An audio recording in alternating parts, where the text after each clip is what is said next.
Hello, I'm horror cartoonist Dennis St. John. I draw monsters and write twisted tales. As you can imagine, I was a little obsessed with Buffy the Vampire Slayer. Lucky for me, so were most of my high school friends, all except one. One friend who stubbornly refused to join the Scoobies. So here we all are, 20-some-odd years later. I'm teaming up with Doc Travis, John, Teach Landis, and maybe a special guest or two, and we're going to make our friend, Michael Poley, watch one episode of Buffy a week until he's no longer the Buffy Virgin.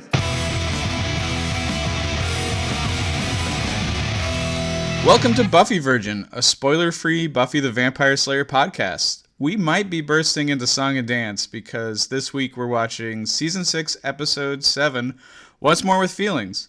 Or Once More with One Feeling, I mean. Make sure to subscribe to hear all the Buffy content and give us a rating. I am your host, cartoonist Dennis St. John. Why don't you guys introduce yourself in any order you want? Well, my name's John Landis. I am the one who's on this show often. Hi, this is Travis. Nice to see everyone today. Hi, my name is Michael. I'm the virgin. I've only seen Buffy up to Season 6, Episode 7, Once More with Feeling.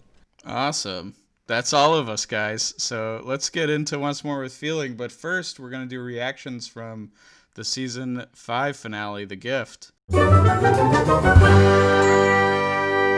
Audience reactions.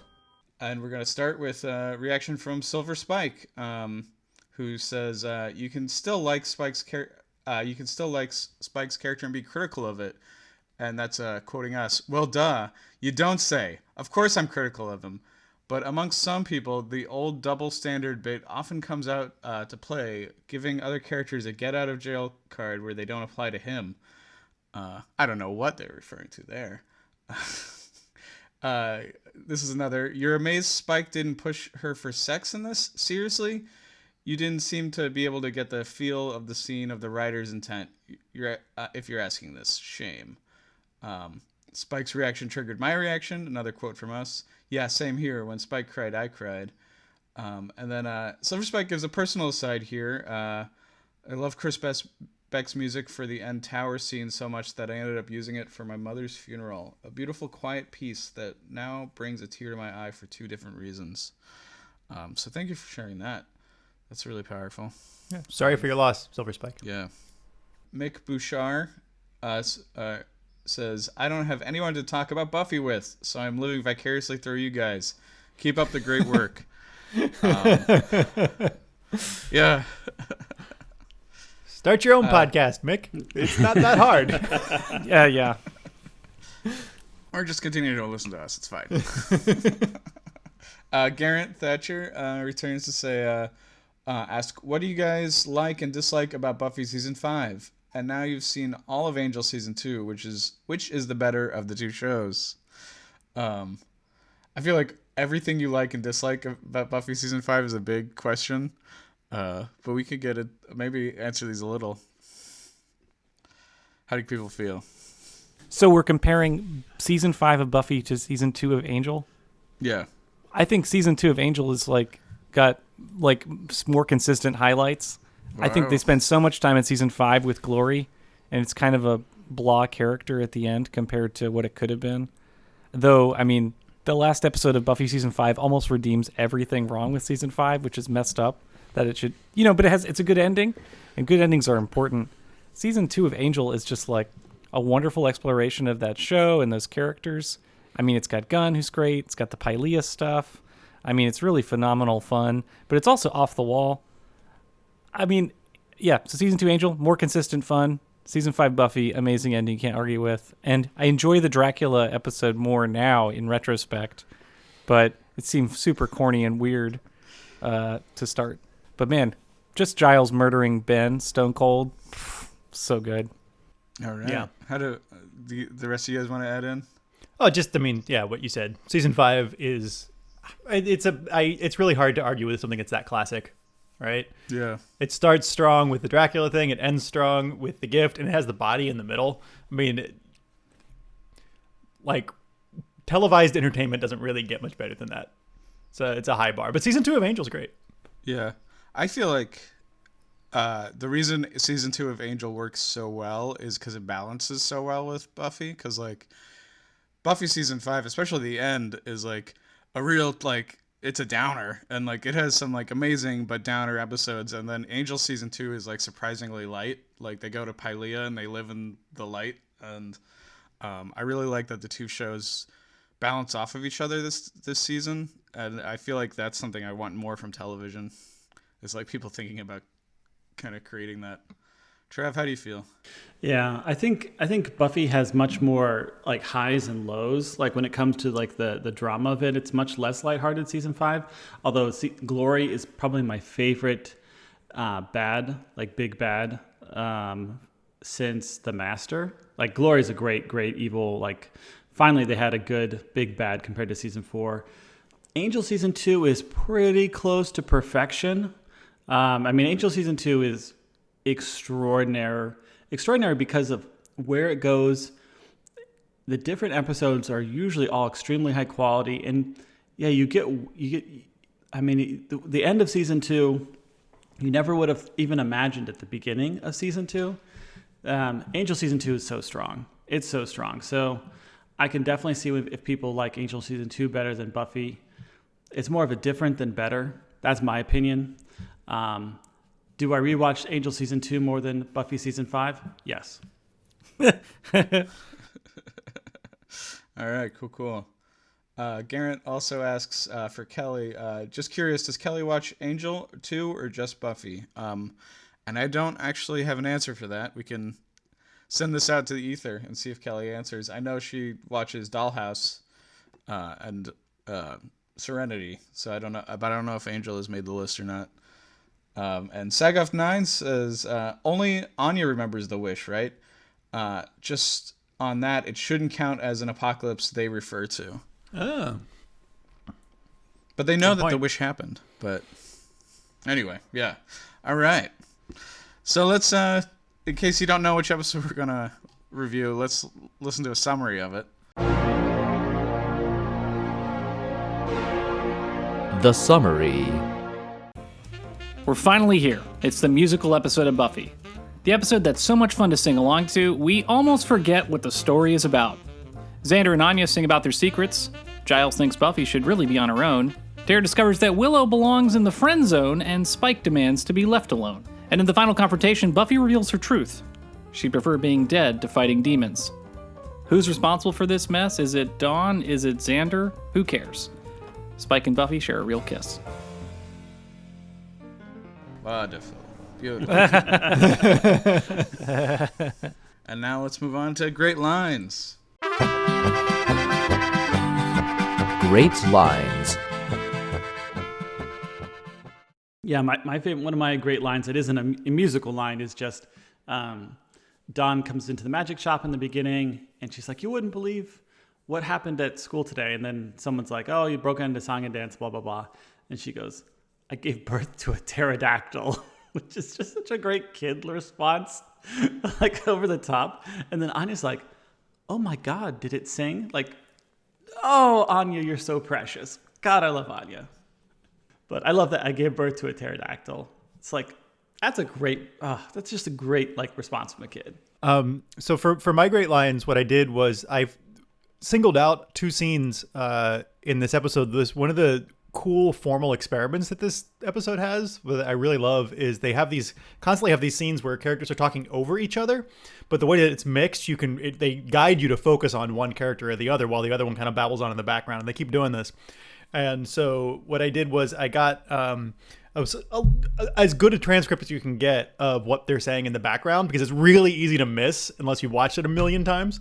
And I really wanted Michael to hear some of these lines that are being said in the background that are just super easy to miss. So I thought we would do a choral reading of this first one. I'll do Willow. Travis, you do Giles. Dennis can do Tara. And Michael, you're going to do Anya. I'll do Xander. Okay, Willow starts by saying, we thought it was just us. It was bizarre. Well, I sang, but I had my guitar at the hotel, and We were talking, and then it was like, Buffy, like we were in a musical. that would explain the huge backing orchestra I couldn't see in the synchronized dancing from the room service chaps.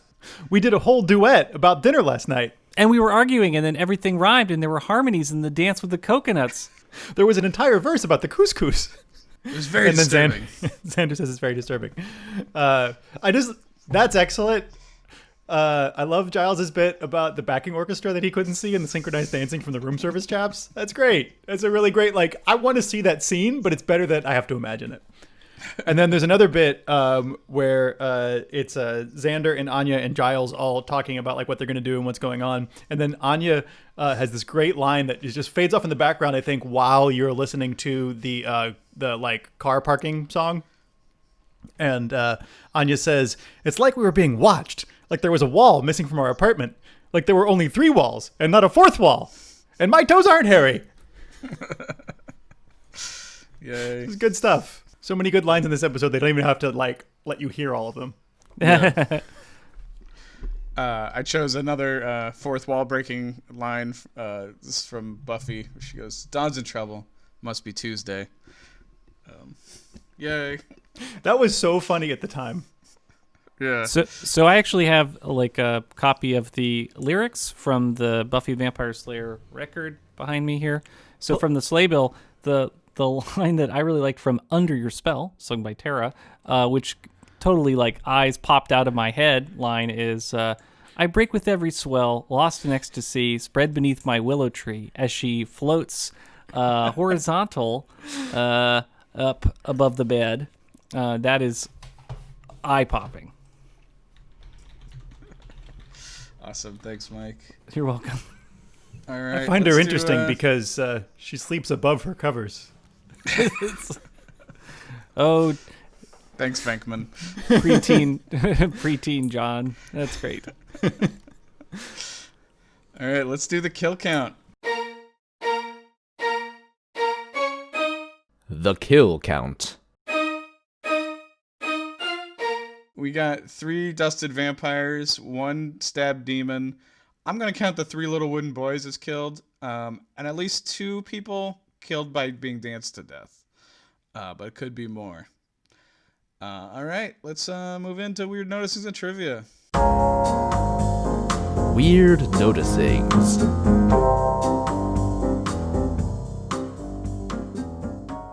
All right. Did you guys notice like the weird 1950s vibe? Like we have a new intro actually, right? Like a new intro graphic. To the Yeah, episode.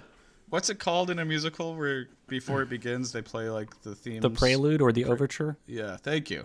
There's an overture going on. But I don't think it needs to have a 1950s vibe, but it was certainly fun. Like, and now that's like boomer nostalgia central, but Yeah, it does look like a Nick at Night show. Just that opening. yeah. Which is great. Nothing. I mean, I like Nick at Night, so. Right. That's how we connect with boomers, is being aware of Nick at Night. Now Nick at Night is playing the shows from when we were kids, right? Are they? Oh, no. Sure, they're playing Friends on Nick at Night, right? No, that probably No, Are You no, Afraid no. of the Dark, right? Like, Horrible aside, that? I watched Friends recently because I was like, you know what? I didn't. Did it hold I up? always told everyone I always like didn't like Friends when I was younger, but it's probably because I was like trying to be. I was like 13 years old and I didn't want to be uncool and tell people I liked Friends. Maybe it's good because everybody likes it. And I watched an episode of it. It's terrible. It's really bad. I just assumed teenage John didn't want to like deal with Friends, so he said he didn't like it. Yeah, I mean that. Yeah, teenage John was definitely very concerned about being mature and intellectual. And not liking nothing mainstream like things. this current John. And Adult John has sold out all of his interests now. If only, and I'm just kidding. but I gotta tell you, Friends is not good. Doesn't hold up. Okay. yeah, but it's always relevant because people are more and more are living with their friends. It's In like gigantic 40%, apartments in Manhattan. 40% of people under 35 apparently live with more than one, don't That's just live true. with their partner. I mean, it's That's crazy. true. So it's always relevant. But I think the writing's usually good. It's just really misogynist. And all the misogyny of that era, the casual misogyny of like men can hit on girls and women have to pretend to be virgins until they have the door is shut behind them or something. That one had so much surprising sexuality. That's why I think, anyway. Also, it was like fantasizing about living in fucking New York with, these amazing apartments. Well, with a barista job. Anyway, Welcome to Friends Virgin. I would totally watch an episode of Friends. what a major commitment. It's too much. So one cool thing about the Buffy musical is that if you can get a version of it that I managed, the version I watched for all the zoom and enhance, the sound is in 5.1 surround sound. And if you isolate just the center channel, you get just the vocals. So you get this a cappella version of the musical. And it's kind of amazing to watch. I watched the entire thing that way once. It's great and super weird. Yeah, you played right before you played a little bit for us, and it was great. And I really wish we could share it here, but I feel like that would be immediate copyright takedown. Yeah, I mean, I don't know. Maybe it's different enough it wouldn't hit. Who knows? Probably not worth the risk. But it's super interesting, especially to hear like Xander and Anya's vocals being as weak as they are without the musical backing. Yeah. Dang, Anya. It's like Mike has a request. Oh yeah, just a close up HD of Tomorrow's Bride, just the magazine on the counter. Scroll down, Michael. Your wish is my command. Yes. Tomorrow's Bride, good prop magazine. Best bit is the article, "How to Have a Champagne Wedding on a Beer and Nuts Budget," which I feel like is a good article for Xander. Although apparently Xander's loaded. Have you seen his apartment? That cover girl looks like a trash. Sorry, that's mean. It looks like a more. It looks a little like Glory, is what I meant to say.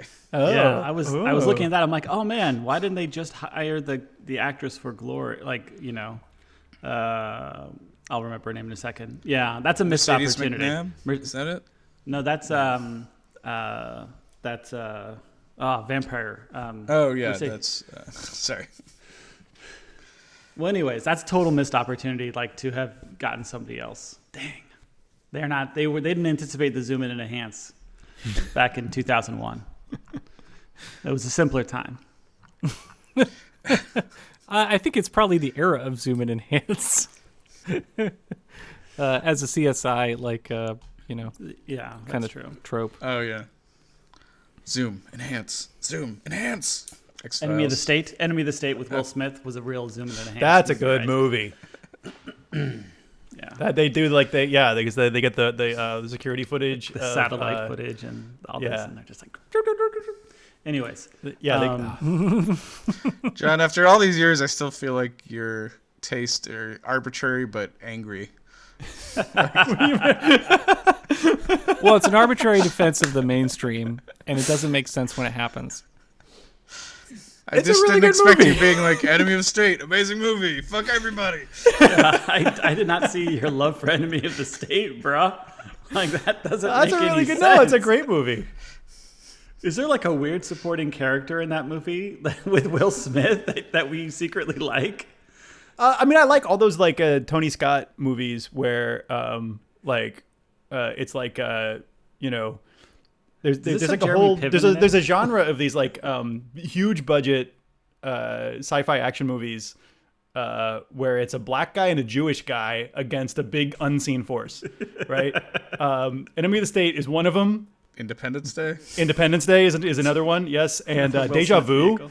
Deja Vu is excellent. Anybody saw Deja Vu? No, I'll add it to my watch It's list. it's Denzel Washington and Adam Goldberg. Dude, I think I've seen that. Let me see. It's I really need to good. see- And there's time travel. Hence the Deja Vu. Yeah, it's a good movie. That is a good movie. I just wanted to say a shout out to we did a live watch along for this episode, and so thank everyone who was there to watch along with us. You can't watch it along now because 20th Century Fox issued a takedown notice for that video because we watched with the audio for part of it. But yeah, thanks everyone for joining along and watching it with us live. And if you did watch it live with us, just leave us, let us know if you really enjoyed that. If you want to do that in the future, that would be really great to know. But yeah, thanks everyone for showing up and talking with us. Yeah, and for those who watched it live, we might be saying a lot of the same stuff again this time. But No, we're sorry. but it's been many moons, so maybe you won't remember. And you certainly can't go back and check because that video ain't there. I like how at the beginning, there's a whole day where stuff happens that we don't actually see. Like you guys noticed that. It was just like all that. I don't know. It's great because then they can reference that day, but it's also like, dude, let's just start the episode. But it's okay. Whatever. Did that bother anyone? Or just like No, I like it. I think it's good because it's all Let that you stuff imagine. that they have in that dialogue we read earlier. I think it's sort of a case of it's more fun for you to imagine it than for you to get another song. Right. Yeah. Like, And I they, really they like couldn't the spend the money on any of those sets to do it. or so the it's like- time. Like this episode is long and it gets cut for time when it's broadcast. Yeah, I'll admit, I wish I knew what was left on the cutting room floor. That could have been on the DVD. But anyways. Something with coconuts, we know that. And cous-cous. All this, like most of the main characters' songs are like, big theme songs for them. They're like this is encapsulating what I'm feeling. But then we get all these like side songs that are like about mustard on shirts and stuff. So I get the idea that a lot of the songs we missed from them were they're more like incidental humor songs, and like instead it's background characters getting those. And when we first get into the magic shop, Xander is sitting at a table full of books that are open. I assumed, I've seen this a billion times, I assumed they were already researching the singing, but no, dude, they were just open. They just like books. They're just like books that are open. Admittedly, he's playing with donuts. Yeah, he's doing a Magnolia bit. Which that it's funny Magnolia 'cause reference. Even ANYA, even then, is like still funny. Like this joke is already tired now in 2001 or 2002. Imagine how we feel in 2020 about Magnolia. Michael, did you get the jokes. Magnolia reference when you saw this? Was that recent enough that you had any idea what they were talking about? Where's the Magnolia reference? Jeez, I just flipped a switch. What? Xander's holding a phallic donut and a vaginal donut, and he's like, "Respect the crawler, tame the donut." Oh my gosh, that's the Tom Cruise character Yeah. from Magnolia? Whoa. No, actually, I wrote a comment which I deleted, which is like, what's up with the donut? Because I didn't want to seem dumb, but now I know that it wasn't dumb. It was Magnolia? No, it's still pretty dumb, to be quite honest. Perhaps even dumber. Well, it's also put together like it's a martial arts joke, too. So it's like disguised with a layer of weirdness. It's like a persistently weird sexual joke that is just strange. Like, I don't know why I can't believe that made it into the freaking episode, man. It is weird. It's so like of the moment. Yeah. Yeah. But It's also like where were all the other dick jokes in the previous 5 seasons? Like, also like if you're gonna do like a Paul Thomas Anderson food joke, it's gonna be about milkshakes, right? Wherever he is I now, don't want to know. Xander is making I don't want to know. milkshake jokes. I don't want. Let's move it along. I don't want to know anything about this joke about milkshakes. They got the mustard out. That guy is David Fury, who is a writer and producer of both shows. And the first time we saw him in the Angel verse or in the Buffy verse, he's an angel as one of the goat sacrificers for Wolfram and Hart. So this is his second appearance, second of more. I don't know. You could make a little headcanon that like the guy who was doing the sacrifice moved to Sunnydale and got caught up in the. He got out.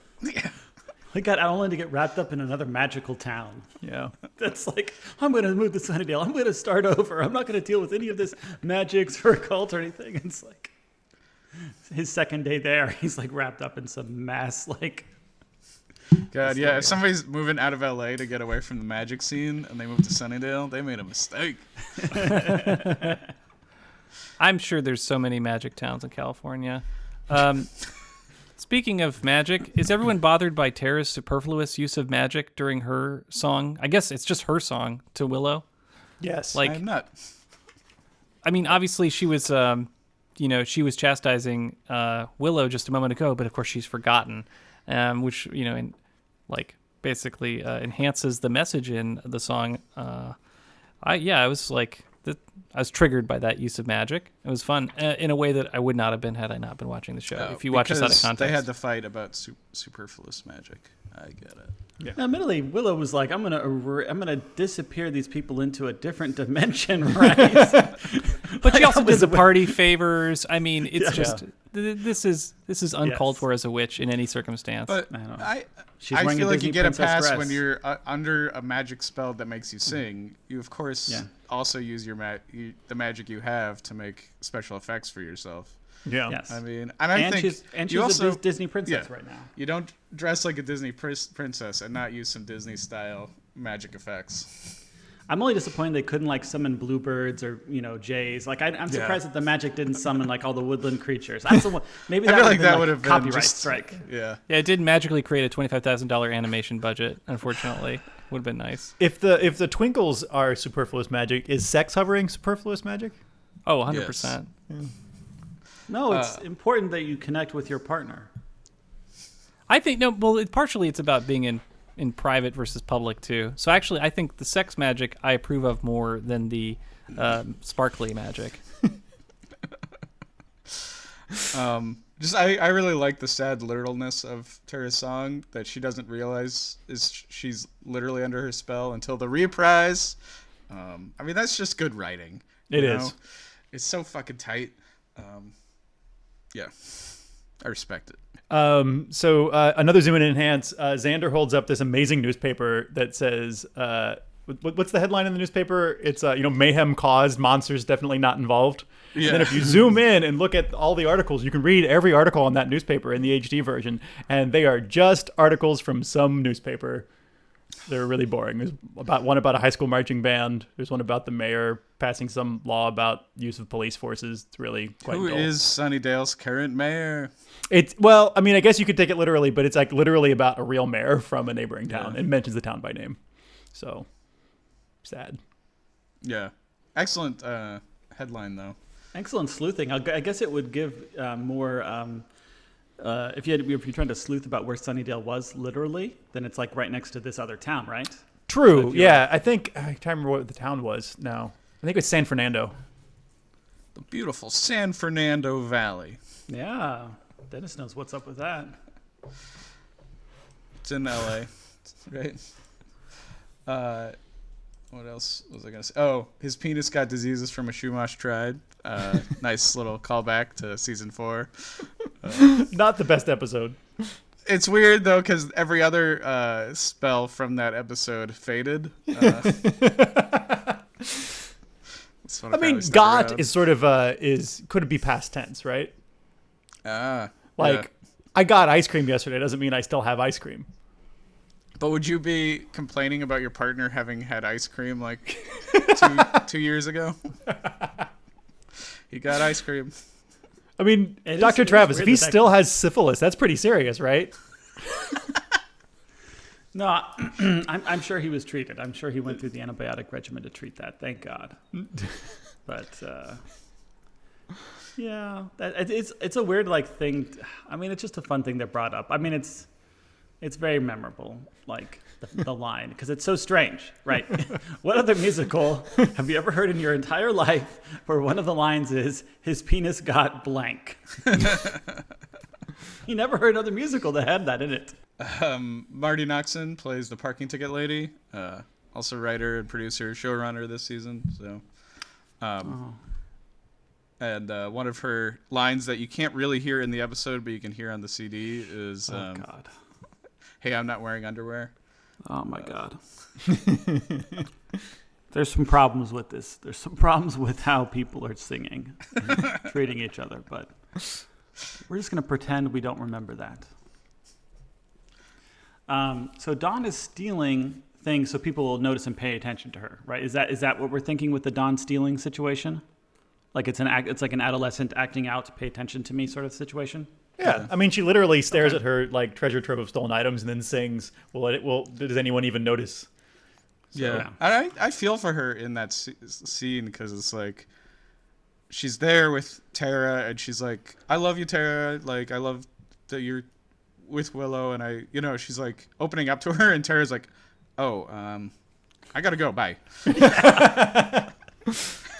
Yeah. And she's like, "I'm all alone again," which is a thing that's been happening ever since my mom and my sister died. Also, I like how like I didn't write this down. I like how Dawn's like, so yes, the 15-year-old girl can be alone in a locked house for 30 minutes. And it's like, no, you can't. No, you can't. You are immediately kidnapped. Somebody let a little wooden boy in. And you're like, that sucks. Like, Dawn's life sucks. Like, her friends leave. I can't even be alone in a house on a Tuesday. Just immediately kidnapped. I mean, it's effed up. Truly. If her treasure trove, speaking of which, if you look at all of her the items that still have price tags on it, she has stolen a total of $161.87 worth of merchandise. That's just the ones that Seems still like have tags on. Okay. I was like, that doesn't seem like a lot, honestly, considering That's she's actually in the seemed like a lot to me. I didn't have considering she's in $161 the when I was a jewelry kid. thief game. Like, Yeah. So That why seems does like she a keep lot. the tags on?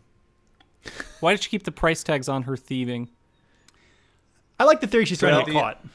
I think it's so that the audience can understand that these are stolen.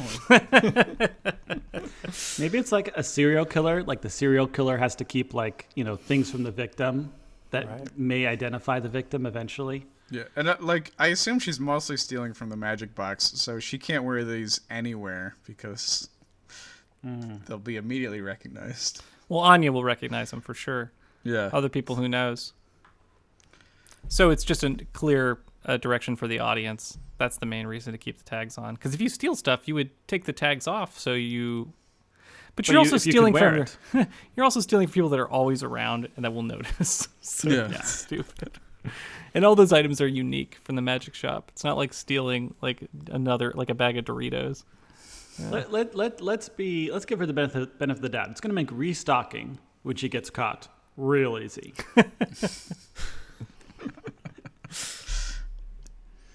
Yeah, this is not a long-term plan.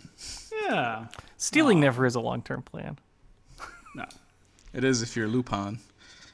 Oh yeah, I was complaining about Giles. I was thinking about not complaining about Giles. I just have to say, like, it just doesn't feel like factual that someone could be so grumpy that somebody else got brought back to life. I just feel like that's bad writing. But whatever, it happened. I'm just dealing with it. I really like that song, partially just because Tony Head really knocks it out of the park. And it, Yeah. But I feel complicated about it because I feel upset that Giles as a character isn't giving Buffy space after this traumatic event and is she's not rising up to all these challenges and stuff. And it's even before they know she went to heaven and stuff, it's this is a 20-year-old who her mom is dead. She has been dead for 3 months. And she's obviously kind of depressed right now. And give a person some fucking space. And, Seriously. I really I feel protective of Buffy over Giles here, but I also really like the song. And Yeah. I think Giles is too much in his own head because some of the lyrics are how he's standing in the way, how she's not rising up because he's always there to protect her and stuff. And it's You have not been around for half a season. and also that's never been the case. Buffy has always been the one to stand up and Yeah. it definitely was not true in season 2 or 3 or whatever of they're Buffy, before you don't make the plan, I'll make the plan. Buffy's always make the plan and engage, and this is the one time in her life she's not being that way, and people are what the fuck's wrong with you? Give a person a break. That's all I'm asking, man. Yeah. Yeah, I like the song. I agree. It doesn't make any sense. But the song's great. Which song are we Tony, talking about here? Because I think I have comments about this same song. I just want to be clear. It's the Giles throwing knives slow-mo scene. Yeah, I'll pull up the. Not name the of it. standing song, where he says Yeah. Standing Yeah, that's in the one, yeah. way. That's the one. Okay. Yeah. Where he Yeah. says I you're guess not we ready jumped for the to- world outside. Yeah. That one? Yeah. I guess we jumped orders a little, so sorry about that. Oh no, you guys have more familiarity with the lyrics and timing, so I was just because I think there's another song they have, right? Because he has the Tara Giles song "Under Your Spell," and then there's That Those two follows. kind of bleed into each other. Yeah, they bleed Okay. into each other. But standing is what starts, and then under your spell is the end. that training song. Yeah. That's really messed up. I don't. But I mean, the real reason Giles is leaving is because Tony Head Contract disputes, right? Or he just wanted to go back to he England. just wanted to, so that's the real reason that Giles is having all these problems is Yeah. we need to have a reason for Tony to take a break for half of the season. I mean, in fairness, I think the actor does a really good job of selling it, and the song does a good job of selling it. It's only if you really stop and think about it that you realize it makes no sense. And then they tie it in when they do the Tara combo song. They tie Yeah. it into Tara has so much more legit reasons. Yeah. But they're mixed together in a beautiful way, and they're both They don't want to go, but they have to. And I was like, yeah, I believe it. I was just gonna say, I mean, for the reasons you mentioned, yeah, it's such a weird number. In part because he's saying that he wishes he could be there for her, and he wasn't, and that's weird. And then he's giving himself this false sense of importance in her life now, and like trying to reassert himself. I mean, it's so weird. It's such, everything about it, like you're saying, like it sounds right, but it feels false. It's such a strange number. And then is this what this is like just before he tells her to go fight on her own? Yeah. Right? I mean, which is super crazy. Yeah. Like, and then they all end up joining her, but like the song tells her, like everyone sings for her to go on her own and fight. Like, why? I mean, that part's just insane. Also, if she did, that wouldn't be abnormal for this show at all. Yeah. Oh, if she went and fought on her own? Yeah, that's not like every time there's a monster, she's like, Xander, come with me. Yeah. Yeah, but it's weird that they tell her like a big bad, takes over the town, and they're like, no, you need to handle this on your own. It's like, that's never happened, and that makes no sense, and it's just sort of like, ugh. No, it doesn't make sense for her to go on her own. That's crazy. But yeah. But it works. I mean, it works because the songs are good, and it's fine. Yeah. Okay. But it's kind of one of these where you're like, I'm they not crazy. also I'm not ignore crazy. You're crazy. It's like one of those sort of things. Like, I love it, and I'm not crazy. It don't make no sense. But then everybody also shows up to help out too. So it's just like, Because they can't help it. Yeah.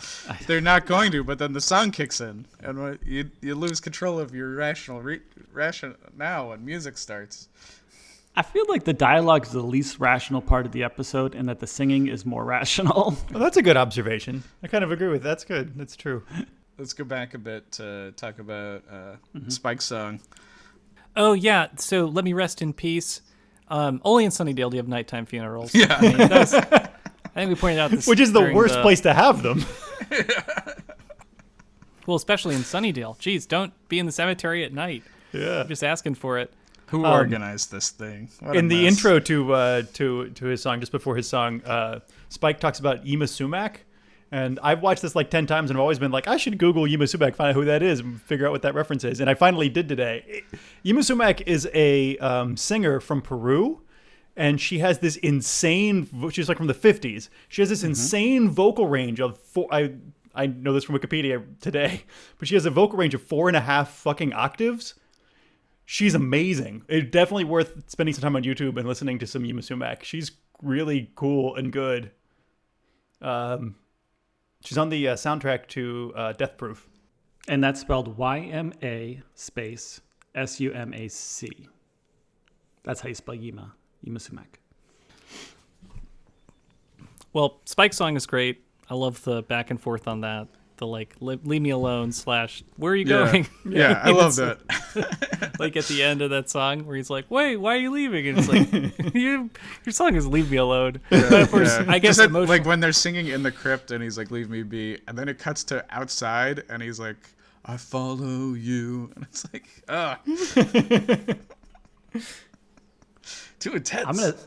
I'm gonna say something that is gonna be totally out of character, but Spike is amazing in this episode. Oh, he is. He's Just so so good. amazing. His acting, his singing, his visual, or his physical acting, so good. Yeah. There's the moment where he starts singing his song and then he can't, he's so pissed off that he started singing, but he can't help it. That's that's just such a good moment. Like when he starts singing, Where Do We Go From Here? And then gives up halfway through the song and walks off. That's so good. Let's see. We've already talked a little about Buffy fighting alone. I am always really amused by the way Sweet is trying to set Buffy up to start singing, because she's like, I'll face you, and if I win, blah blah blah, and he just keeps saying these obvious lead-ins to force a person to sing in this universe. So he's like, yeah, how about life, huh? How do you define life? What do you think? And Buffy falls for it, starts the singing. I also love the thing of when the music starts, we open up our hearts. She opens up to a red shirt. That shit's dope. Yeah. So at the end, Xander says he did it. Is he covering for Dawn? Obviously, who's in this weird child bride scenario, right? But regardless if it's Dawn or Xander, the summoning ritual that sets up this demon is clearly insanely stupid. Yeah. Because not only is it like it's unclear how it started, which is fine, but it's also like it's resolved with like, and you know, I did it or whatever, like, and the demon's like, I'll take off right now, I'm gone. It's like this episode is great for other reasons, but the premise of the singing curse is weird, and like the way it's like resolved is weird. Do you have the sense in your mind how this thing started and what ended it? Because I'm confused as a viewer. What's funny is if Xander started it, that means that he lied during I've Got a Theory. So when he said it's witches, it's evil witches, which is ridiculous because witches, they are persecuted and wicked good and love the earth and women power, and I'll be over here. But that scene does work if you think of Xander as doing it, because when Buffy comes in and says, "Did anybody else person to the song?" He like his reaction of "Merciful Zeus" is when that's the moment he realizes his spell worked, or maybe the moment he realized that it affected more than just him. Like that's I never thought about that. That moment that to me works. Okay. But he blames it immediately then on evil witches, man. Yeah, but there's that's also in his character. He's gaslighting them. Then there's clear ambiguity about how it starts, and it doesn't matter, right? Doesn't matter how it starts, doesn't matter how it ends. Like the episode doesn't care, like at all. The way the show is written, like everything that has to do with Sweet is the weakest part of the storytelling. Like not Sweet himself, the actor Hinton Battle, who apparently has multiple Tony Awards. He was the Scarecrow in the original cast of Wiz, and a couple other things. He has some really great credits. He's great. But like that character is like the weakest part, because they almost had to put a monster in it because it's like the central premise of the show. But there's like, I think the show only cares about the idea that we can force our characters to say things they wouldn't normally say out loud. Like that's what it's about, and that's what the episode and the writing is interested in. They're not interested in this monster at all. Okay, great. Well, then it's wrapped up in a confusing way, and glad that it's not just me. I mean, there was no time to wrap it up. I mean, they just had to wrap it up because they were out of time, and so. But that's okay because we got all the other stuff we wanted. Because when I watched this with you guys live, and it was the first time I'd seen it in 20 years, because I did see this initially. This was the episode that people were most excited to share with me when it came out, even though I was not familiar with the show. And same experience where people talk and sing over it, so I actually don't get much. I don't get the whole content, but also like where I'm just being a dick. It's fun. I'm victimized. Oh, and I can't enjoy television. And the last part though, where it's like how it's wrapped up, like that was confusing to me then. It's confusing to me now. And like when we watched it together, I was like, oh, maybe I missed the part where they said how this got started. And it's like, oh, I didn't miss that. But that seems, even though that's so dumb, and like I'm just a TV viewer, who cares about what I think? But it's just like, couldn't we see how this started? I mean, what's wrong with that? And I get it, like that's not the point. The point is like it's a musical and it's fun, and it totally is fun, but I think that's something that like was sitting in the back of my brain that it would get resolved in some way for 20 years ago when I first saw this, that like there would be a reason why this happened and a reason why it stopped, and there isn't. And that was like kind of disappointing. There is. It's just. I think what's strange about it, I suppose, is that like as opposed to a musical traditionally, which does completely take it for granted, the Buffy episode gives you a diegetic reason for there being songs, sure, but then doesn't care that there's a reason. It gives you an explanation, but it doesn't. But the explanation is not emphasized. Like that's what's kind of weird about it. Like, yeah, I mean they have all the tools at their disposal and they don't do it. Yeah. And so anyway, it's an interesting choice. Yeah, are they singing the last song without a curse in place because it's been removed? Seems like it, because Spike can just be like, "I'm not doing this." Yeah, he just walks off. That's true. Yeah, because you would be able to resist it. I don't know, that's just kind of cute that they also, the fact they can do it is insane and impossible, but it's just like it's delightful. I mean, there must be a lot of spells like that don't just like shut off. They sort of like fade away. Yeah. Yeah, they got to come down from that high. Yeah, this is their come down. That's how I feel it. And this is also like Spike and Buffy's like first kiss, kind of. Oh yeah, that's the first real kiss. Mm-hmm. That wasn't under the influence of a spell or magic. I mean, this is like classic TV drama here. Yeah, neither of them are a robot. I suppose we should probably talk about that. Michael, how do you feel about Spike and Buffy finally kissing? We haven't really talked about that at all. Well, this is totally, this makes sense. And I think it's great because she shared the secret. I mean, we didn't talk about it, but she told everybody during one of her songs that when she died, she was in heaven, or what she thinks might have been heaven. And everyone's like, oops, because they pulled her out of heaven to presumably fight monsters, which sounds horrible. Bad friends. And so she's revealed that information, and Spike is the person she shared, the details of her death with. Spike has been dead, is literally still dead, and so being able to share that with him is pretty special. And so I think that really sets them up to have a special relationship, based around their antagonistic relationship with these assholes that summon me. And even though it's very unlikely for them to get together, like this totally fits. I mean, story-wise, I love it. I mean, Spike is such an he's obsessed with her, which is a creepy person to have a relationship with. So I think this relationship will inevitably be unstable because while he's a fun person to be with now and they're on the same page about some things, like he's still like a creepy stalker. So I don't know. I'm excited about this relationship, but it's headed in a rocky direction. I mean, it's not going to end with them getting married, They've already had their wedding episode, right? Yeah. Or their Right. wedding planning episode. And they can't have kids, presumably. I assume vampires are infertile. All they can do is he can turn her into a vampire, and then they can vampirize other I'm hearing people. a lot of predictions here. Wow. Those aren't predictions. I'm totally on board with, last season I think I really was like super negative about Spike and Buffy's relationship or pseudo relationship. I mean, like he kidnapped her, like tied her up. I mean, last season was problematic for a consensual Spike Buffy relationship.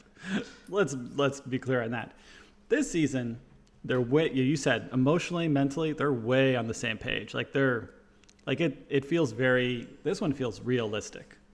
It's not a good page though. Like it's not like the mission statement of their relationship is you can make me feel, and then I just want to feel. Like that's not a good. I mean, if that was on your OkCupid profile, I feel like you might not. Hopefully, wouldn't do too well.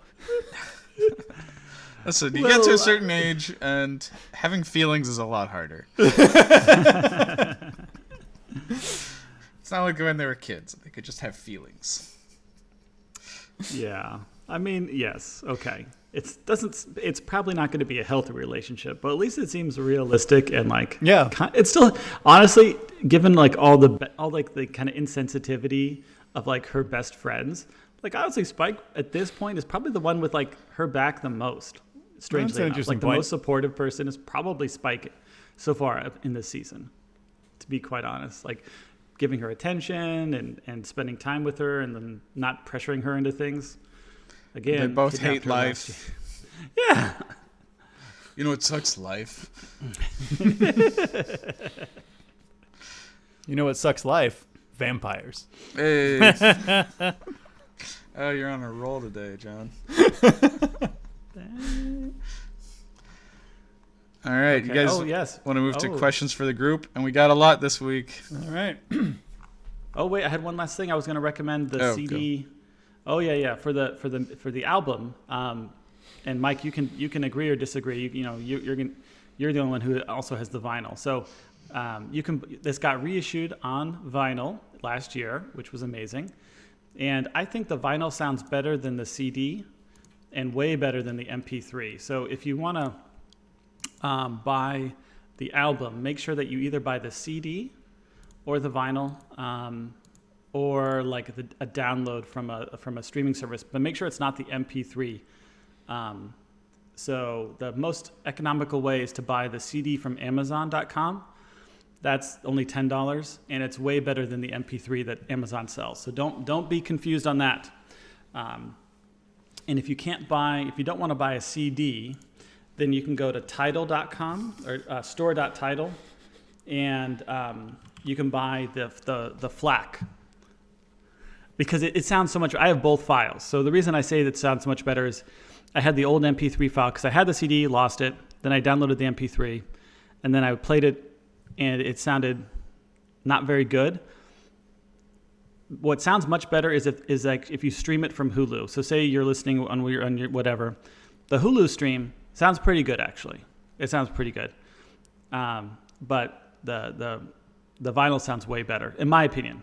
And you can still buy the vinyl, which is super rare, at Mondo Shop. So they're going to sell out of those eventually. So if you can play the vinyl, I would definitely recommend you buy it because it comes with a lot of really cool things. And so, Mike, tell us what you think about the vinyl versus listening digitally. Oh, so Travis got me the vinyl record, which was very sweet. So you actually just have to be friends with Travis, and you get the record for free. So I don't know why. That's true. That's also true. So I got pink vinyl, which is amazing, which I think is sold out. But it's been fun to play. So we have those houses that are, I guess, modern houses now where you stream everything or you play stuff on vinyl. So we have a vinyl player in the living room, and we've watched this episode. My wife and I watched this episode a couple of times now, and that's all it takes for this to stick in your brain. So the song that's been sticking the most is the Walk Through the Fire. And what's great is with the vinyl, you just play that side again, and you're just back in that second part of the episode. It's been great. It's fun. Yeah, you sing along and you have a good time. But which one do you think sounds better for the listeners? Because they may not have gotten all three. Oh man, they might not have bought all three.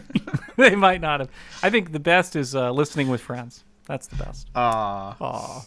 I mean, you want a format solution. Listen, the best was going to be. I care about people who care about this episode. Do not buy the MP3. You'll be disappointed with the MP3.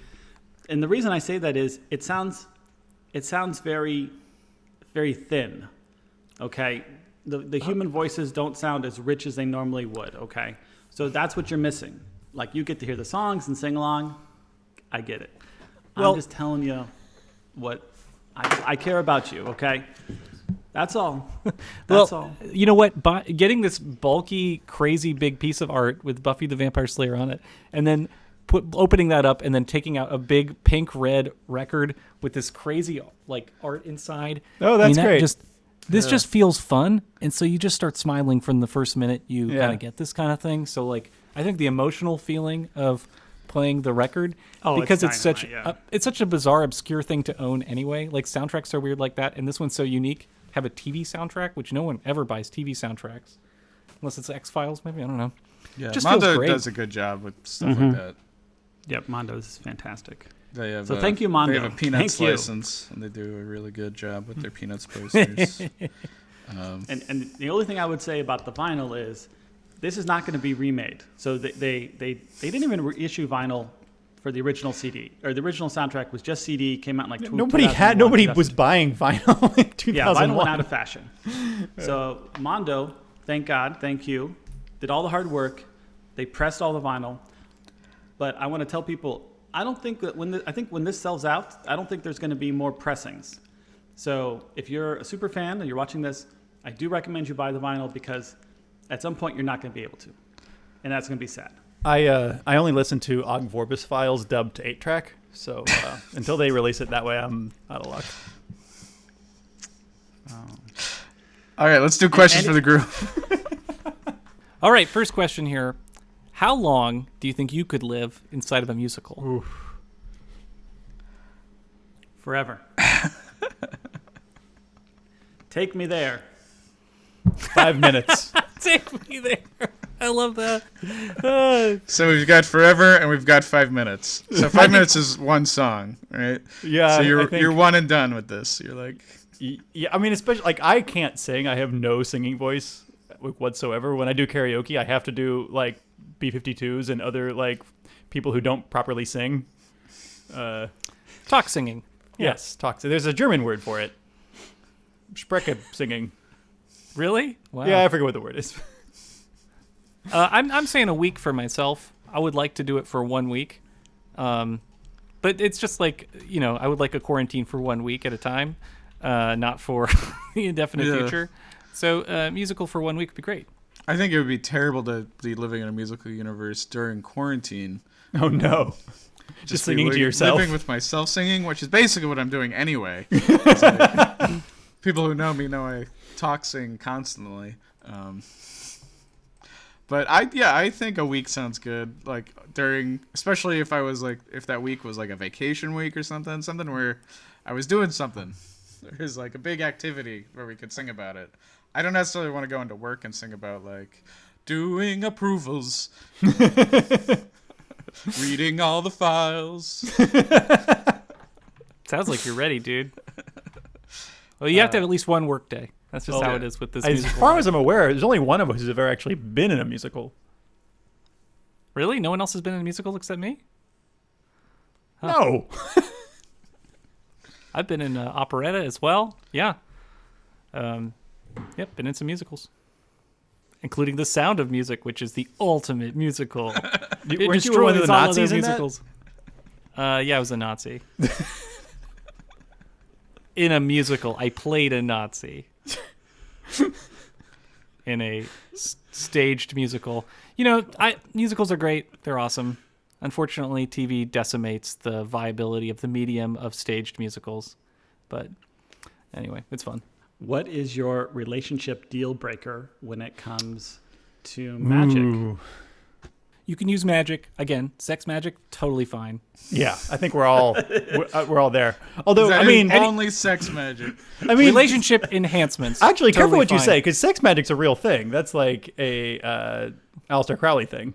Yeah. And some of it Oh, doesn't sound that I'm sorry, great. Crowley fans. I didn't mean to. Whoa. Don't do Aleister Crowley shit.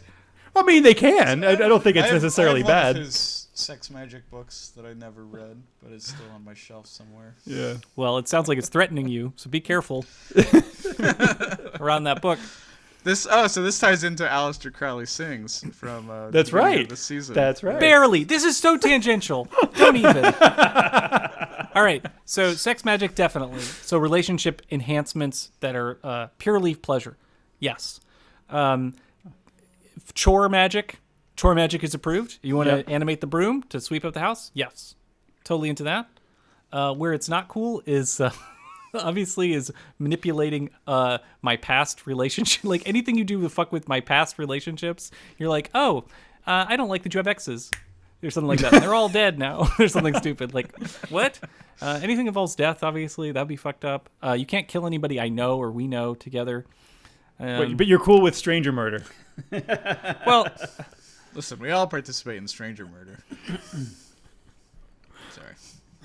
I mean, it's hard. I mean, don't make me forget. Like forgetful stuff is crazy. Like altering your memory, Yes. altering who you are. The love potion stuff that makes you obsessed. You know, like none of the obsession stuff that'd be messed up.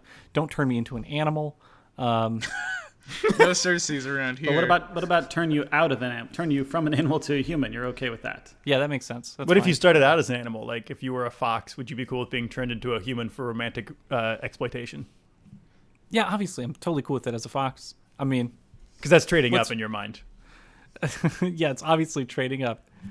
Just refer to any religious text, John. So say you were at a zoo and your zoo handler No! used magic and changed you from a fox or like to a human and then started a relationship with you. Because she fell in love with you as a fox? Yeah. Wow, that's some Greek shit. No, you can't do that. That's exploitative. That would be a mess. That Because fox, of the sacred trust of the zoo handler animal relationship.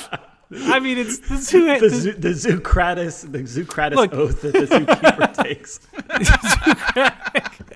Look, you can only transform a fox into a human if it's a fox in the wild, right? You cannot transform a fox that's captive into a person. What about city This is foxes? So say, My neighborhood say is the full of Greek- city foxes. say I feel the like Greek if you- god Dionysus, the Greek god Dionysus was out in the forest and you're just one of the wild goats and deer and things that frolic with Dionysus. You'd be cool when he turns you into like a nymph to have a relationship with.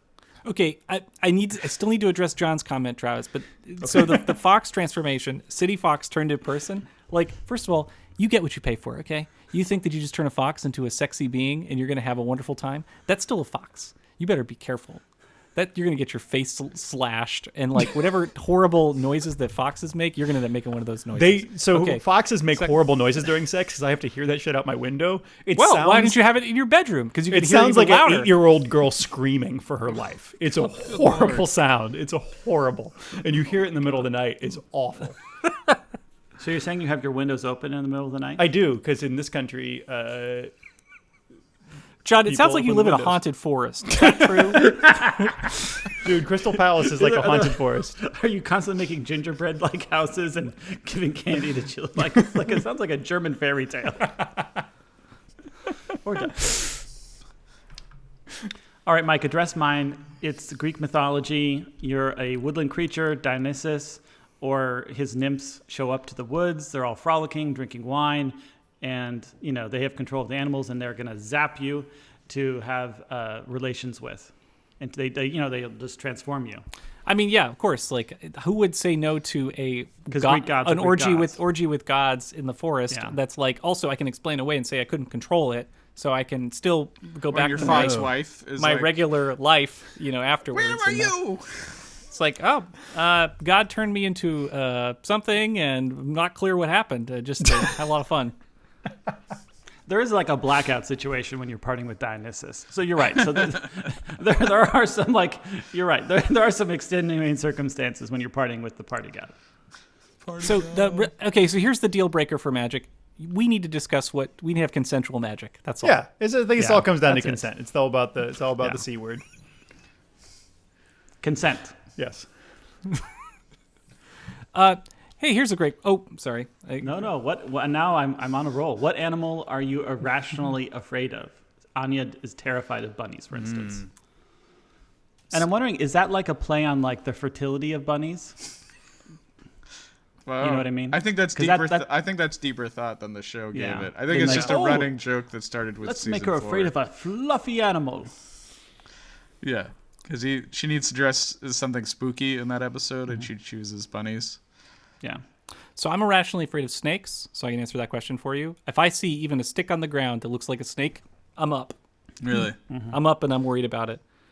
There's nothing friendly about a snake. My first reaction is always fear, and then I need to be talked into touching a snake or being near a snake. I am not afraid of snakes, but I wouldn't say I'm afraid of them, but I don't like squirrels. Yeah, I was gonna say squirrels too. Squirrels are jerks. One time there was a squirrel. We didn't know it was a squirrel. There was something trapped under my friend's refrigerator, and we weren't sure if the refrigerator was broken and that's why it was making the noise, or if there was an animal under there. And so when we moved the refrigerator and the squirrel came out, everybody lost their shit and was terrified. Squirrel inside the house is actually super scary. Yeah. Yeah, squirrel inside the house is scary. The squirrels in my neighborhood are like extra big, and sometimes they feel like they're getting really close and aggressive. And I'm like, I need to go up the stairs. Please leave. Like not that I don't think I could in a real fight take down a squirrel, but I don't want to get into a fight with a squirrel.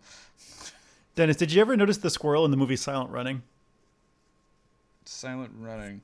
Silent Running with Bruce Dern and the robots?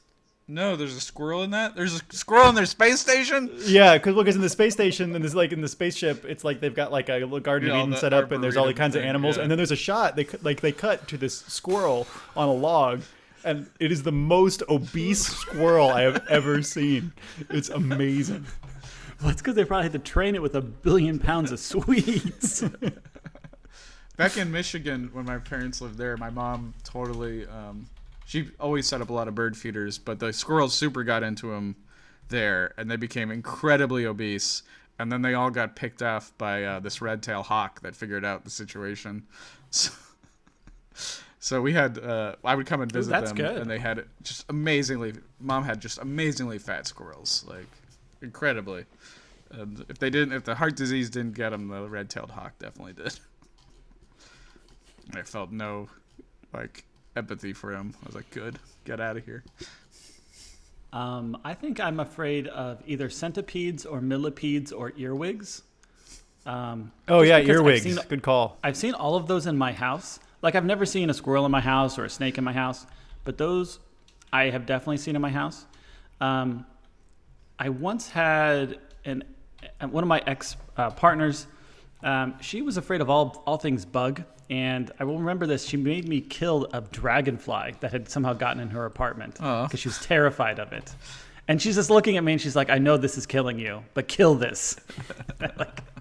So yeah, I killed a dragonfly. That's a real rough situation because I couldn't get it outside safely because it was all stuck in the house. So anyways, Yeah, so I'm afraid of those creepy crawlies. Not spiders. Spiders are your friends. Yeah.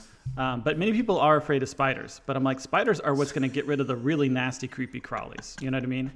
That is a very fat squirrel.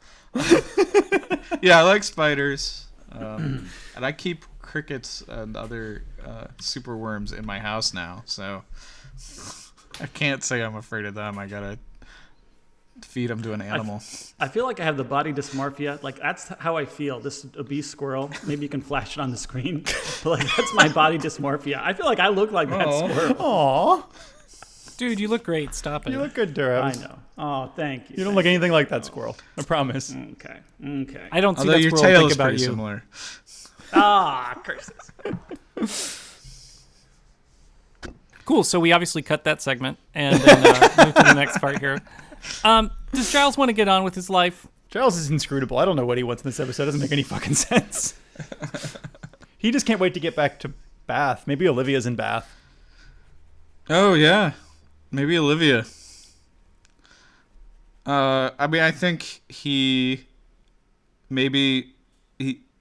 is tired of feeling like a father to these people who are now adults. And he's like, Yeah. all right. Maybe My he had job a is chat done. with Olivia, because Olivia visited him in Sunnydale and then like saw the gentleman, and she was like, Yeah. you know, Rupert, I think you're old enough now. We can put the magic shit behind you. That was a phase in your life. You need to like grow up and move on. And he's like, I know you're right. And she's like, as long as you're living in Sunnydale, you're never going to be away from it. You gotta come back to where nothing happens. And You're saying nothing happens in Bath? Is that like the motto of Bath, England? Don't worry, nothing happens here. I was asking. I've never been to Bath. I was asking my partner Harriet about Bath because Giles lives there. I was asking her like, what's the implication of Giles living in Bath? And well, it's apparently very expensive to live there. They have beautiful Georgian architecture, and it's a bit of a tourist town. So it's this weird combination of beautiful architecture and then like people who go there for their like bachelor parties and vomit in the streets. Sounds like living in Savannah or something. All right, Travis, you have the next question.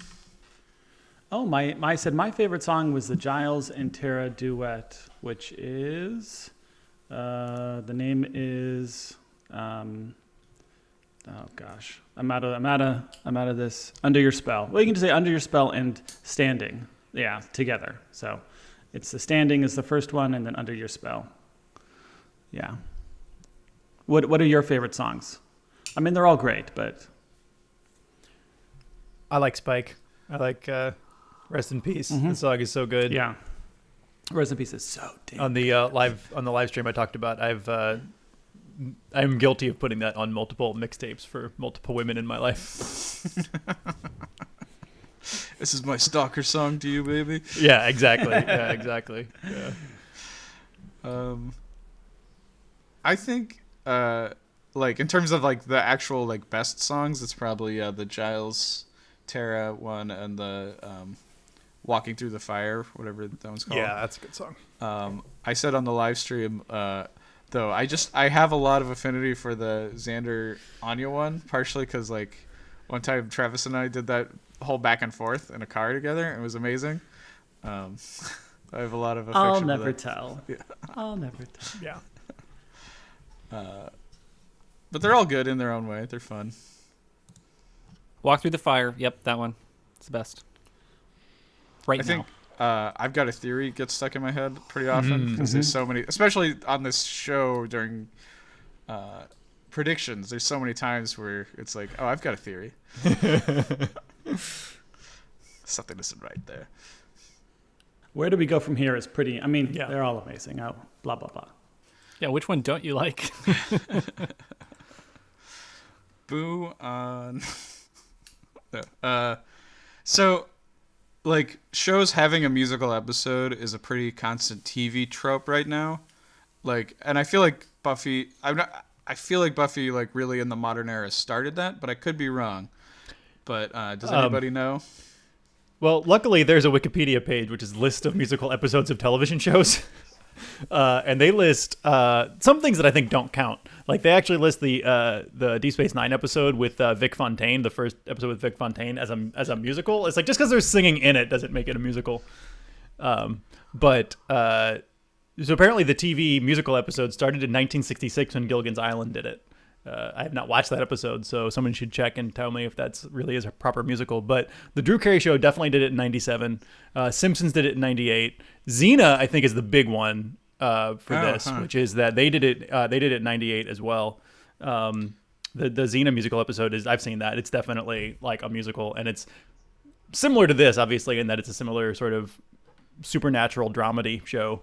Yeah. It definitely is it good? Like, I've never it's seen not it. as good as I feel like this. It's not as good as and Xena is also kind of like when you've watched Buffy, going back and trying to watch Xena is kind of hard because it's not as good, and it's just like it's a similar thing in a way. It's a similar kind of vibe, but I personally have found it hard as an adult to go back and watch Xena. It doesn't have the same appeal as it did when I watched it in the 90s. Lucy Lawless is dope. Yeah, she is though. I mean, she definitely is. Yeah. Yeah, I feel like I wouldn't count things like Simpsons or Futurama just because I'm like not talking about cartoons. Right. And a cartoon lends itself to singing so much more. So it's interesting. Yeah, I feel like Xena is the real like Xena and the Drew Carey Show are the real like right ahead of that trend. You know, because I do feel like now every show gets their musical episode, but it felt Totally. like out of left field. Well, and I think when Buffy did it. Definitely Buffy did it in a way that was more successful, I think, and was just better.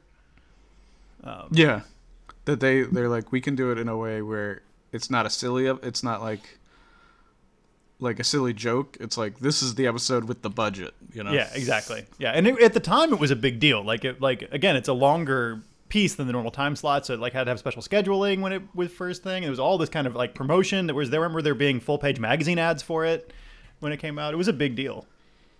Cool. And then you want to make the distinction between a half-hour versus hour-long show that does a musical, right? Yeah, like I Like think it's something that's like a sitcom, a pure comedy, is gonna like, it doesn't break the walls as much, right? Like so the Drew Carey Show was a 30-minute sitcom, right? It wasn't an hour-long sitcom. Yeah. So, I mean, good for them. They probably were. I mean, they were definitely the pioneers. But it's also interesting, like how it's so popular now. But you think about like the biggest shows of all time never had musicals, right? The Roseanne, Friends, Seinfeld, like all these shows had like 100 million viewers an episode. Yeah. No musical, which is so interesting. And nowadays you have like, I mean, Grey's Anatomy has a musical episode, right? Like, Yeah. That still has a lot of good viewers, but it's not 100 million, which is just crazy. Also, I could be mistaken, but I think that the Drew Carey musical is not original songs. I think they're doing like other that's songs, different. and Donald Trump is in it. So Ooh. The actor? This the actor. from his famous cameo of Home Alone 2. All right, let's jump into themes and deep stuff.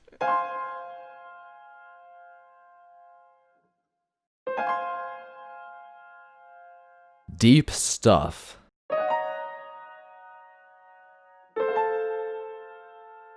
I want to shout out real quick. There's an essay by Janet Halfyard called "Singing Their Hearts Out: The Problem of Performance in Buffy the Vampire Slayer and Angel."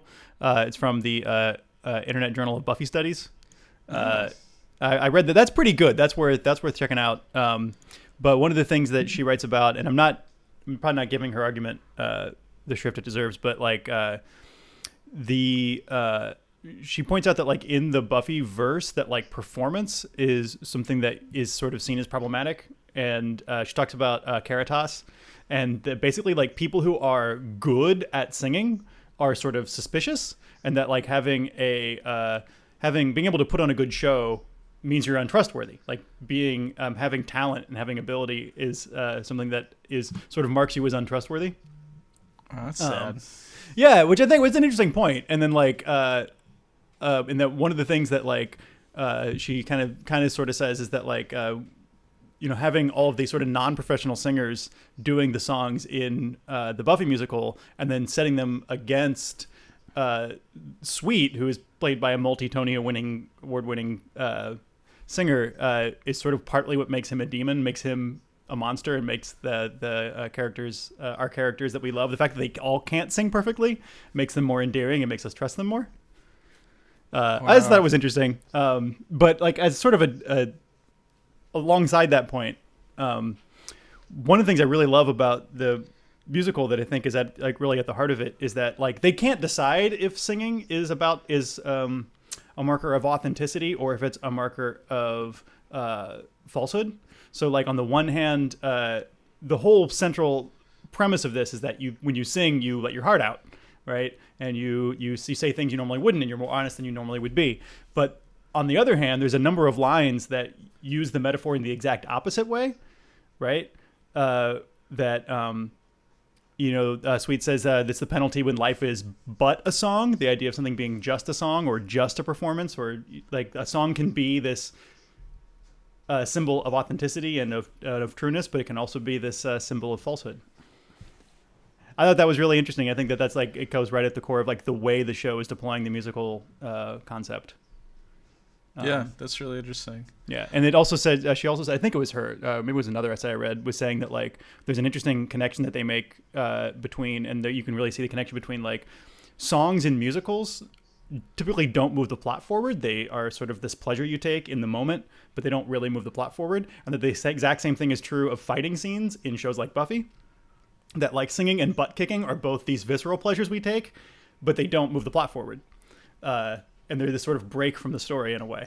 And that you kind of get a butt kicking song at the beginning here, which kind of connects those two concepts. And some neat stuff there. That is a sweeping generalization of musicals. It is. And of fight scenes too. And I don't think it even applies to this musical because everybody's song, like we have the exposition song, which moves the plot forward. We have every single song that every character gets their emotional song, which moves their emotional story forward. Buffy does her big reveal in song. Tara decides that she needs to leave Willow in song. Like, I mean, I like the way it sounds because it sounds true. Like that theory sounds true, and I like it. But that's a tough one. I mean, it's like it's probably true of many things, I think. But there's so many exceptions in the world of entertainment. It's interesting the thing you set up because I feel like when we did the Angel recap, like I was talking about a similar thing about like Angel still never learns the value of the arts, which they're saying like similar to performance. But like if just because Angel doesn't learn the value of it doesn't mean the show doesn't find it valuable, right? Because like in the end, the character who's the biggest performer is Lauren. And Lauren is a character we like and trust. And Lauren comes from sees a larger view of the world because he's more connected to the powers that be than any other character. So I think that's one of those things where sometimes people, when they're like, well, these are the good characters, so their opinions are the right ones for the show. Right. Or like, no, Angel's actually wrong all the time, right? Right. But it's definitely, I like the sound of that essay. I'll give it a check. I'll move on to my thing of all of Buffy's songs in it are focusing on her main theme of she's not feeling things anymore, which is like first like an interesting take to like have songs about not feeling, since like songs are all about showing your heart and like expressing all your feelings. Like literally every one of her songs is like, I touched the fire and it freezes me. Like I'm going through the motions. Like, in like, I got a theory. It doesn't matter, you know? So I just like that whole thing of like this is like the musical being anti the idea of the musical. But it's also like for Buffy where she's at right now, like she's been through so much sadness in her life because she's been all through these major hurdles of she's already died once. She's had to kill her boyfriend. Like, you know, everything that's happened to her, she's been in incredibly sad spaces in her life before, but she's never dealt with like not feeling things is more real depression. It's like this is the first time in her life she's actually dealing with like a depression that you can't get over by like stabbing, you know, you don't get to go to hell and stab the demon and reclaim your name and then be fine, you know. So this is like the first time it's really expressly stating in the show what's going on with Buffy this season. And I just wanted to like call that out. And I hope Buffy gets some help with her depression. Go see a therapist. Get on some meds maybe. Because that shit's real, and it's a killer.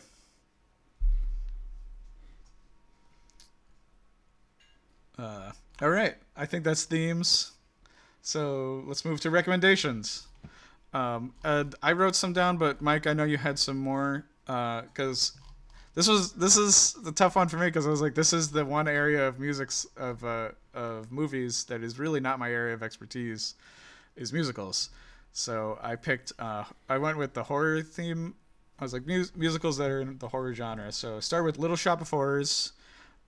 Super fun. Really, the movie deserves more credit than it gets. The Roger Corman one or the Frank Oz one? Frank Oz one, because we're talking musicals. I mean, Yeah. the Roger Corman you should watch also. You could watch like Yes. 30 other Roger Corman movies before you watch that one. It's pretty bad. Listen, if you're gonna watch Roger Corman movies, that one should be in the list. It's Jack Nicholson's first role. Dick Miller is excellent in it. He eats as the flower eater. But anyway, the Frank Oz musical, really like top notch. Suddenly Seymour, amazing song. And then you got to go to Rocky Horror Picture Show, because why not? Because that's an important like musical in the world of things. And its sequel, which doesn't get enough praise, Shock Treatment. Same characters, different actors, except for the guy who played Riff Raff, who's the director of the musical. He reprises as a different role, but it's like the whole city of Denton, where they come from, is now a reality show, and the main characters get trapped in it, and it's really good. And it's like it feels ahead of its time now that we're living in like a real world of reality TV. Existo is the forbidden musical. It's the same comedy troupe that does all the Ernest movies, and this is their like art house crazy picture that they made and they couldn't get distributed for years. The basic setup is this is a world where the Bush administration never relinquished the reins, so they're in their like fourth or fifth administration at this point, and all art has basically been made illegal. So like every TV show and stuff is run by like the Corporation for Family Christian Values, and there's this, so all music and like performance art is now like underground rebellious stuff, and the guy Existo is the ultimate like performance artist, and they think he's the Antichrist, the Christians do. And it's a fun, weird movie. Bruce Arnston is Existo, and he actually started the character as a bad magician on the Hey Vern, It's Ernest show. He would like try to make a hot dog disappear by eating it real fast, those kind of gags. And so it's this weird like, where did this come from? If you think that the people who do it Ernest like always had a little more up their sleeve than they showed, this is it. I super recommend it. It's hard. I think it's on YouTube now, because for years it was like impossible to find, because they never got any distribution for it. Also going to recommend Phantom of the Paradise, Brian De Palma's first movie. It's a take on the Phantom of the Opera, but it's about rock musicians, and it's fucking awesome. Like that's a cult classic. People should see it. And I put Lauren here, which is a recent mermaid movie that's also a musical. It's a weird one. Yeah. All right. Who else has stuff? Well, I'm only going to recommend one musical, which this one's probably controversial because it's a Woody Allen musical. But Everyone Says I Love You, 96. It's like era appropriate to this, and it's just one of his best films. I mean, every film that you like by Woody Allen is his best film, but like this one's really charming. And I guess as I was thinking about it, I was like, I don't think this gets recommended very much, but super sweet, nostalgic, full of fun characters. Alan Alda's in it, Julia Roberts. It's great. I guess I was just going to recommend Hedwig, because it's like kind of almost era appropriate because came out in the early 2000s. And it's not like a horror movie by any stretch of the imagination. It does encourage sing along, like, so that's like kind of fun and unique. Like it breaks the fourth wall like all the time, or the third wall. No, the fourth wall.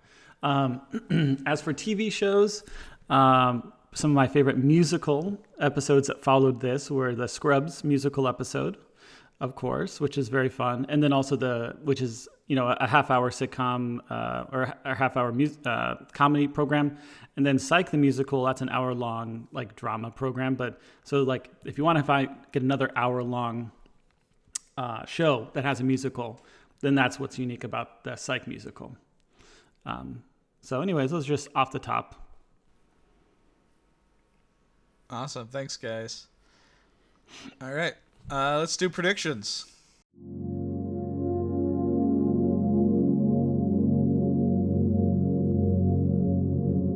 Virgin predictions.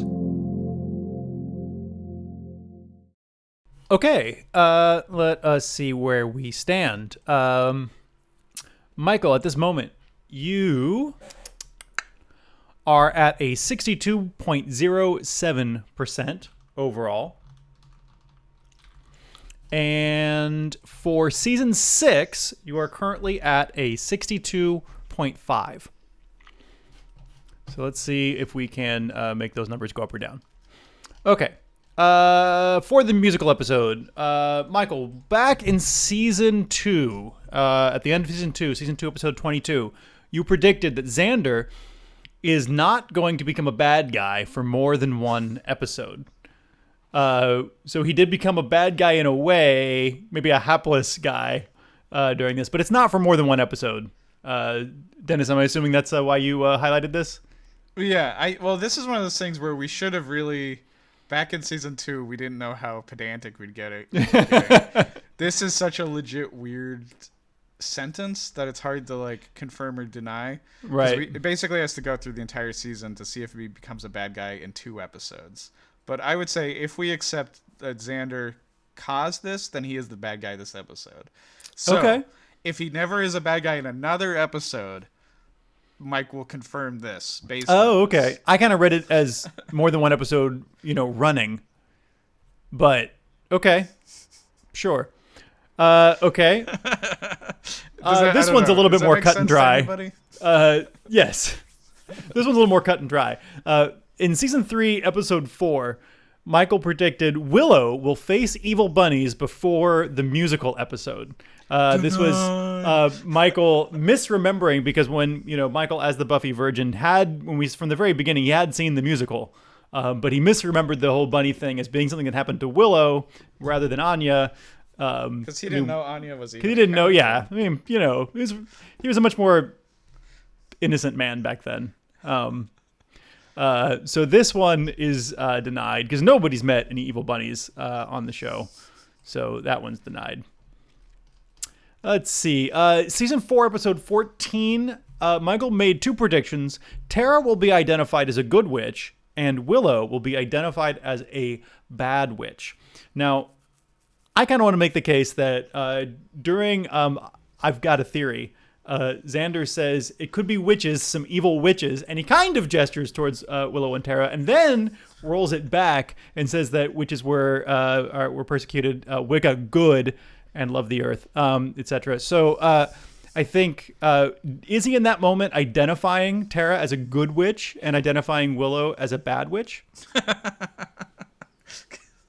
Is that just based on like maybe he for a second looks at Willow? And then Yeah, looks at Tara? it is it's a little flimsy, isn't it? That's too implicit. Okay, fine. Okay. So neither confirmed nor denied. We'll just hold on that. Yes. Dennis, did you highlight 329 for some reason? 329. No. Okay. Never mind. No. Okay, that's fine. Okay. In season 5, episode 14, Michael predicted that the bronze is going to get damaged again. In this business, we call that a safe one. And the door did get knocked off, so that is confirmed. Very Okay. minor damage, but Buffy punches the door. So Mike, are you gonna make that prediction again? Okay. That's a good one. Season 5, episode 16, Dawn will go on a date with a monster. Now, the monster does dance with Dawn. He does proposed This marriage. happened already. Yeah. Oh, this that's was right. Confirmed That's right. in the episode you weren't on, but she Oh, for that's sure right. goes on a date with. That's the right. Of vampire. course, she goes on a date with the vampire, the Tiger Beat vampires. So that is confirmed. Okay. Let's see. Season 5, episode 19. Willow will cast a spell to forget Tara. I highlighted this because Willow cast a spell for Tara to forget. So you got all of the words right, just in the wrong order. So that's still open. She may That's still a do that. classic. Yeah, that's just a classic Mike being super close in his predictions. Here's one where he was close and right on. At the beginning of this season, Michael predicted that Tara and Willow will have magical sex in season 6. So that is Hell definitely yeah, they confirmed. Season 6, episode 3, Michael made a super prediction in which he predicted that the Scooby Gang will discover in season 6 that Buffy preferred being dead. So I think this one is super confirmed. Well done, Michael. Congrats, Mike. You got a super. Awesome. Season 6, episode 6, just the last episode, Michael predicted that the dragon coin that Dawn steals is going to get Dawn into trouble. Now that we know Dawn is stealing, do you think she got in trouble for stealing the dragon coin? I think she got in trouble for stealing something else, but Right. she hasn't gotten in any trouble for stealing that dragon coin yet. No. She technically got in trouble because she got kidnapped because she had the dragon coin. No, But it that's wasn't the not dragon what it was. coin. It was the pendant. It was the pendant. Yeah, something else. Oh, it's not. Yeah, the she same steals the thing? pendant in this episode. Oh, Yeah. okay, never Yeah. mind. I got confused. So that is open, I suppose. Could still happen. Okay, so 1 second, please. Blah, blah, blah, blah, blah. Cut this bit out later. Beep, boop, beep, boop.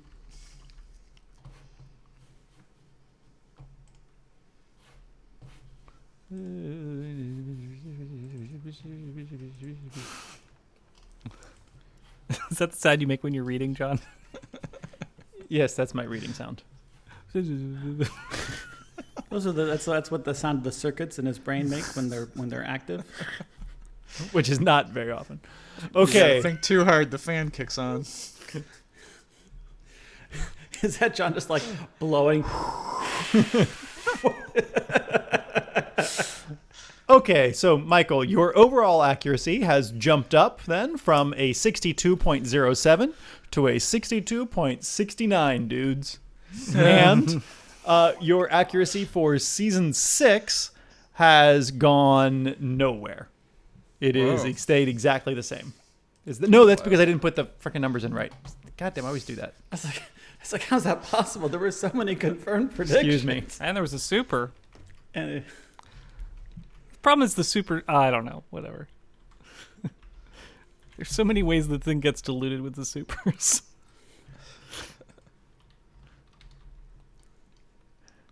Well,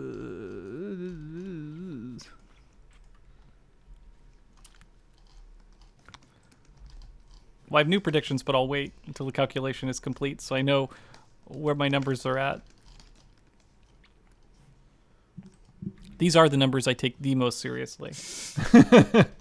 Like what I owe in taxes, who cares? What's my current percentage accuracy in guessing what happens next in Buffy the Vampire Slayer? Okay. it's like important. So I'm sorry, your accuracy for season 6 has gone up as well from a 62.5 to a 65.52. There we go. Nice. 3% jump. That's right, my friend. Okay. Well, I have some new predictions. Prediction 1. Tara will take action against Willow in retaliation for the memory wipe in season 6, episode 8. So I think in the next episode, she's going to take retaliation. And I wrote in relation. I mean retaliation. Hold on. I'm an adult. My next one here is, I don't know when this will happen, but Lorne from Angel will acknowledge the existence of Sweet, who is a fellow music lover. There's no way they can't. That'll be really fun on Angel. Prediction 3, Buffy will not see a therapist in season 6. She needs it so bad, not going to get to see one. I feel like the hardest thing to be would be like, tell me your story. That first visit would be so impossible. Well, they need like a special like vampire Freud, something like that. I'm gonna take it. Travis, set this up. I'm gonna take it. The bronze will get damaged again. This is a safe bet. You don't even make that a super? Just keep No, because my super is going to be Spike and putting Buffy. points on that scoreboard. Super is Spike and Buffy will have consensual sex in season 6. Will it be magical? Consensual. It's a form of magic. Consent is not magic. Consent is the baseline. It's magic. Okay. Oh my god. All right. Any final thoughts, my boys? My boys. My boys. All right, then let's wrap this sucker up. I've been your host, Dennis St. John. You can find me on Twitter, Instagram, and .com at Dennis Comics. That's DENISCOMIX. I have minis available. I got new comics posting on my Patreon pretty often nowadays. If you search Dennis St. John, Dennis with one N, you can find that stuff. I got books, where I'm at. Where else? Where are other people at? What are people doing? Staying alive, my friend. All right. Keep alive. Keep alive. Thank you, one and all, for listening and talking to us at Buffy Virgin. Don't forget to rate us, and we hope you are subscribing. You can watch us on YouTube. Our Twitter is Buffy Virgin Pod, and our Instagram is Buffy Virgin for Buffy monster drawings. You can check us out at buffyvirgin.com. Reach out. We love to hear from you, and we'll see you in hell.